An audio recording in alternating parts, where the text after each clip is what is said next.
This week, the Korean box office takes us back to the dying days of dictatorship as after 3 weeks of release, 1987, When the Day Comes, finally makes it to the #1 spot. The story of the aftermath of the kidnapping and torture of a democracy activist in the titular year has sat in the #2 spot for a couple of weeks, but has come to the ascendancy. It took $8.1 million at the Korean box office this week and now has a cumulative tally of $43.7 million. Politics may have come to the fore, but the fantasy that kept reality at bay is still going strong. Despite dropping back to the #2 position, Along with the Gods, The Two Worlds is performing well, and this week made $5.8 million and currently sits on a cumulative gross of $96.9 million. That's thanks to a total of 12.8 million tickets sold on the Korean peninsula.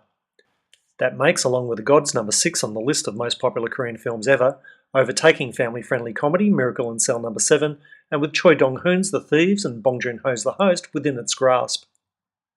The rest of the South Korean box office this week is almost a completely Korea-free zone. But down at #8, Steel Rain, the thriller that postulates what could happen if there was a coup in North Korea, has reached a cumulative tally of $33.2 million on its 5th weekend out. And for those Asia buffs whose interests extend beyond South Korea, in the #10 slot this week is the Japanese anime Fireworks, Should We See It From the Side or the Bottom? Released in Japan last year, this animated retelling of Iwai Shunji's 1993 Tally movie, and not to be confused with Takashi Kitano's classic film Hanabi, which also means fireworks, this anime took in just over $100,000 over the South Korean box office weekend. So that's it for this week. Click on the Wadayathink channel next week to check on the Along with the Gods countdown and other aspects of the South Korean box office.